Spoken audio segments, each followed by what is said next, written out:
Hi ladies, welcome back to my channel. Oh my goodness, it's been ages that I said those words. I haven't sat in front of a camera to film in so long, and to be honest, I feel like I'm a bit rusty because I'm really trying not to feel out of place, but it's not so easy. I've had so much going on with me.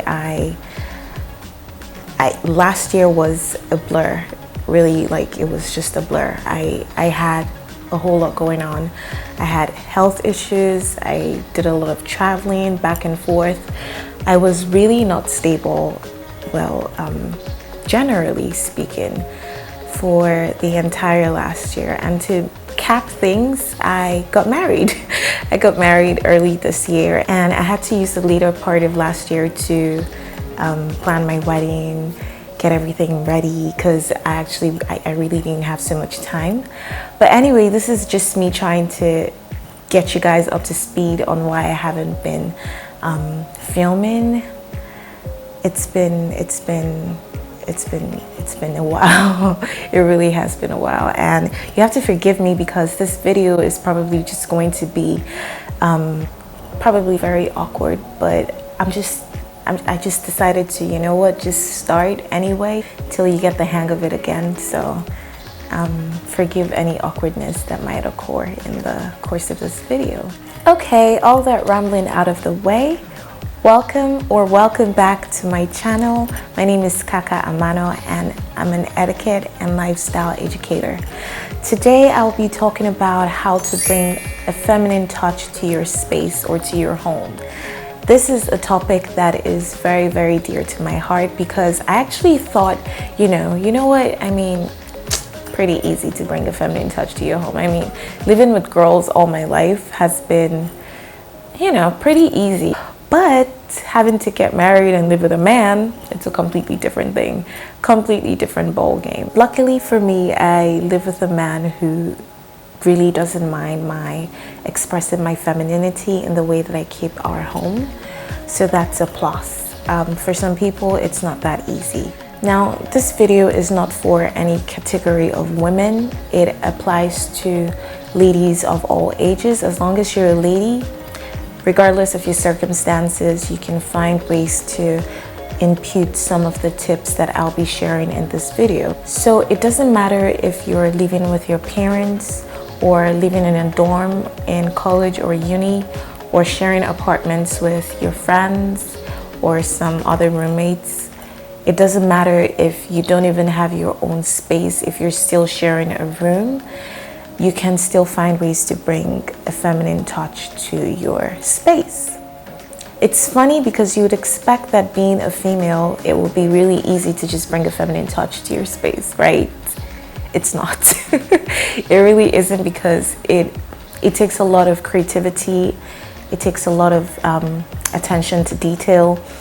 It takes a lot of, well, sometimes money. But like I said, you don't have to, just take everything, all the tips, and try to implement them. You can work on implementing them one after the other, or you can find ways to improvise, or just, DIY, okay? Right. So if you don't mind, I'll be having recourse to the notes that I have prepared on my phone.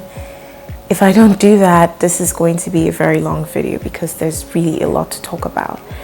Now, what exactly is a feminine touch? There really isn't any definition for it, but there's this soft ambience that you perceive when you walk into a space, and it just has a feminine touch to it. It's more of a feeling, something you perceive, something, you can't really pinpoint what it is. Sometimes you can see some clues as to, oh, okay, flowers, right, and stuff like that. But a feminine touch is not about painting an entire room pink. It's more about being less obvious and being more subtle in putting in place things that will bring a certain softness to the general feel of a space, right?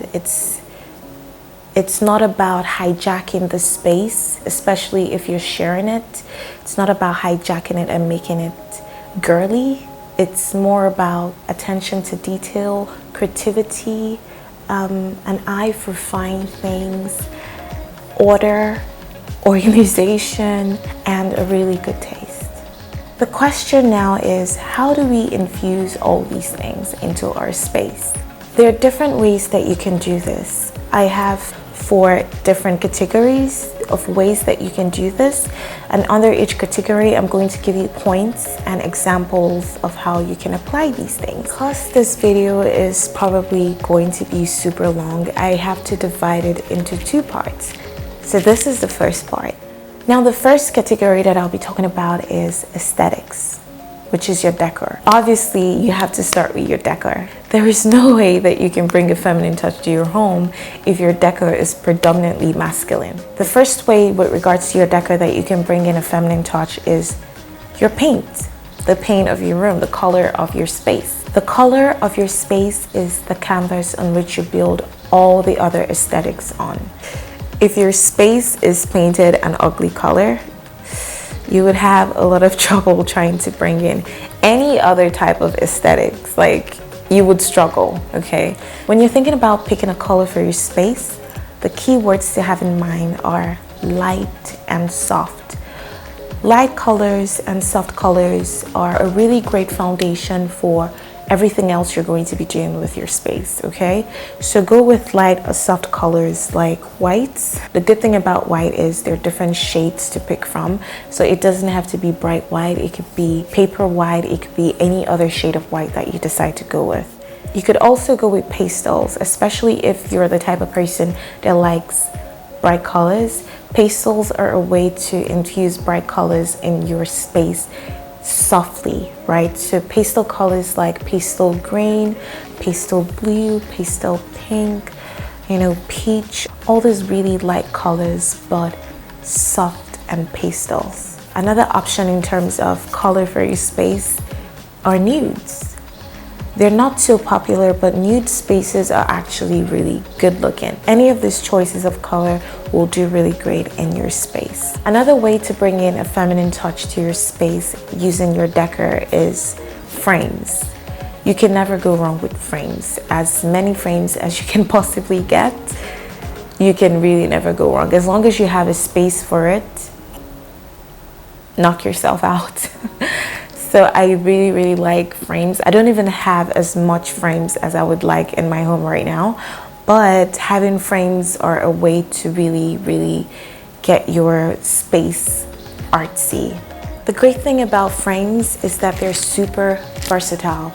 You could have paintings on them. You can have really nice abstract pictures on them. You could even have photographs, like personal photographs of you and your family. You could have quotes and sayings. Like, you could just do whatever you want in frames. Sometimes you could even leave it blank, depending on how pretty the frames are. So, I mean, it's super versatile. The third way to infuse a feminine touch into your decor is really obvious. Flowers. Flowers and plants. You don't even have to be a flower person. You don't even have to have flowers in your home. You could just do plants. There's some women who feel like they're not flower type people. I am super convinced that the reason why you think you're not a flower person as a lady is you haven't found the type of flowers that you like. They are different varieties of flowers, and you don't even have to use live flowers. Yes, it is lovely to have live flowers if you can, but if you can't have live flowers, you can just get really nice artificial flowers that look like live flowers. Same thing with plants. You can have really nice plants in your space. I like to have both big plants and smaller plants. I don't know if you can really see, but I have like tiny plants on the shelving above my head. I really, really like plants because they say a lot about nurture, right? And that's the thing about being feminine. Being a feminine woman is enjoying nurturing things, nurturing people. And what better way to show that nurture inside of you than to have plants and flowers? Moving on. Ornaments. if you cannot get anything else, you see ornaments, just start with those. Like, start with those. It is so hard to go wrong with ornaments. I am trying to hammer this into your head. You can hardly go wrong with ornaments. There's so many varieties of them. You can have figurines, you could have vases, you can have fish bowls, you can have anything really, trays, books. Yes, there are books. You can use books as ornaments. There's just so much that you can use. And the best part is you don't even have to buy all of them. You can just DIY most of them. And there are so many surface areas in your home that you can put ornaments on. Not just the centerpiece for your coffee table. You could put ornaments on your console. You could put ornaments on your stools. You could put ornaments on shelves. You could put ornaments on even in your kitchen. You can have ornaments in your kitchen, in your bedrooms, in your study, anywhere really, as long as there's a surface and you know there's space on that surface, and it won't look tacky if you put more stuff in it. You can actually have more ornaments. I don't have enough. I really don't have enough. And the good thing about ornaments is you don't have to buy them in bulk. You can just pick pieces as you live your life. Like, you could be walking past the store and you see a really nice piece that will look nice on your bedside table and you buy it, right? Don't think that you can, just shop for all the ornaments that you would need in your home in one day. Now, we've spoken about color before in terms of the painting of your space, but you also have to think about color while looking at the broader picture, right? This is where your color scheme comes to mind. Aside the color of your walls, which is, like we said, the foundation for everything else, the color of your decor pieces, for instance, your furniture, the ornaments that you choose to buy, the color of the frames that you want to have in your space, all these things are things that you have to consider when you're choosing your color scheme. And the color scheme that you pick for your home would depend on your taste. I generally lean towards a bit of chic and luxury when it comes to my space. So I like to have things like jewel tones. For instance, this teal colored pillar. I like to have metallics like golds and silvers. I don't know if you can see, my bar is gold and I have silver pieces on that surface. The shelves above my head have a few gold ornaments on them, but that's just my taste. You can go with whatever you like as long as it's not too much. The key is to keep it really subtle, okay? And that's all for decor and aesthetics.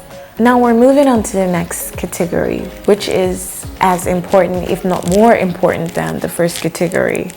We're talking about fragrance. No matter how your home looks, no matter how your space looks, there is no way that you can claim that it has a feminine touch if it doesn't smell nice. Your space has to smell good. It doesn't exactly have to smell feminine. It doesn't have to be all sweet and floral, but it just has to smell good. There are different ways to infuse these really nice fragrances into your homes. In fact, the more options you use, the better for you. You have the option of reed diffusers. I like reed diffusers a lot because they last me quite a while. Also because a lot of them come in really nice bottles that can, just add a bit of aesthetic. Another option to go with are candles. Candles are a great investment for your space because not only do they serve as fragrance, they also add a bit of feminine ambience to your space when you light them.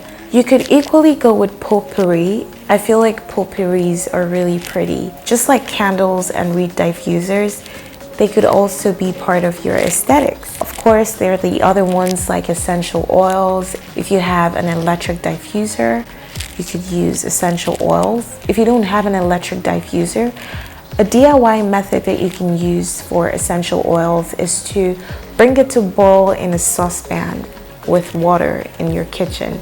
And then when it's boiled, just leave the saucepan open as it boils, and it would actually get the entire house smelling really good. Other options are the more hassle-free ones like room sprays, air freshener gels, deodorizers, and other types of fragrance-infusing agents or odor-preventing agents. This brings us to the end of part 1 of this video. Look out for part 2 where we'll be discussing the other 2 categories. Don't forget to like this video, share it, subscribe to my channel, and turn on that notification so you can know when next I post a video, okay? Bye guys.